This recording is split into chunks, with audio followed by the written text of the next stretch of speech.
නැගෙනහිර ආසියාතික රටක් වන දකුණු කොරියාව කොරියානු මහද්වීපයේ දකුණු කොටසෙහි පිහිටා ඇති අතර උතුරු කොරියාව සමග වෙන්වන්නේ දේශ සීමාවකින්. දකුණු කොරියාවේ ජනගහනය මිලියන 51.7ක්. දකුණු කොරියාවේ විශාලතම නගර වන්නේ සෝල්, බුසාන්, ඉන්චියෝන්, ඩේගු, ඩේජියෝන් නගරයි. සෝල් එහි අගනගරයයි. දකුණු කොරියාවේ පිළිගත් මුදල් ඒකකය හඳුන්වන්නේ දකුණු කොරියානු වොන් නමින්. බොහෝ රටවල මෙන්ම කොරියානු මුදල්ද කාසි සහ නෝට්ටු දෙවර්ගයෙන්ම යුක්තයි. මේ ඔබ දකින්නේ දකුණු කොරියානු මුදල්වල ඡායාරූප. කාසි, වොන් 1, 5, 10, 50, 100 සහ 500 කාසි ලෙස භාවිතා වෙනවා. අගයෙන් අඩුම නෝට්ටුව වොන් 10යි. නිල් පැහැති වොන් 10 නෝට්ටුවේ සිටින්නේ කොන්ෆිෂියානු විද්වතෙකු වන ඊවොංග්. 10 නෝට්ටුවේ පිටුපස ජේසැං ජියොන්ගියෝඩෝ නමින් හඳුන්වන ජියෝසෝං විසින් අඳින ලද ඩෝසෝං සිවොන් හි සිතුවම දකින්න පුළුවන්.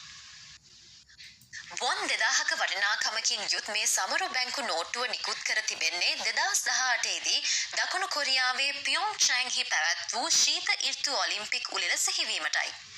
වොන් 2000 නෝට්ටුව පිටිපස දකින්නට ලැබෙන කොටියා සහ පයින් ගස කිම් හොන්ඩෝ හෙවත් ඩැන් වොන් නම් වූ කොරියානු චිත්‍ර ශිල්පියා විසින් 18 වෙනි සියවසේදී සිතුවම් කරන ලද සිතුවමක්. වොන් 5000 නෝට්ටුව තවත් කොන්ෆියුෂියානු විද්වතෙකු වන පළමු යී වෙනුවෙන් වෙන් කළ සමරුවක්. එහි පිටුපස ඔහුගේ මව වන ෂින් සයින්ඩන්ගේ චොචොන්ඩෝ මල සහ කෘමියා සිතුවමක් දැකගත හැකියි. වොන් 10000 නෝට්ටුවෙන් පිළිඹු වන්නේ ජොසෝන්හි සුප්‍රසිද්ධ රජු වන මහා සෙජෝන්ගේ සිතුවමක්. කොරියානු සංස්කෘතියට අතිමහත් දායකත්වයක් ලබා දුන් රජු මෙන්ම කොරියානු හෝඩිය වන හංගුල්හි නිර්මාතෘවරයාද ඔහුයි. නෝට්ටුවේ පිටුපස සටහන් වන්නේ හොෂියොන් සිංයේ ලෙස හඳුන්වන නක්ෂත්‍ර ඔරලෝසුව සහ දුරදක්නයක්. මේ දෙකම නිර්මාණය කර තිබෙන්නේ ජොසෝන් බලකොටුවේ විද්‍යාඥයන් විසින්. වොන් 50000 නෝට්ටුවේ තිබෙන්නේ ෂින් සයින්ඩන්ගේ රූපයක්. තම දෙමව්පියන් හා දරුවන් වෙත ඇය දැක් වූ අභිමහත් ආදරය හා ලැබියාව නිසාම ඇය කොන්ෆියුෂියානු ආකල්පවල පිළිබිඹුවක් ලෙස සැලකෙනවා.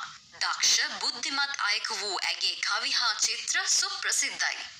දකුණු කොරියානු මුදල් වලින් වැඩිම වටිනාකමක් ඇති නෝට්ටුව වොන් 50000 නෝට්ටුවයි.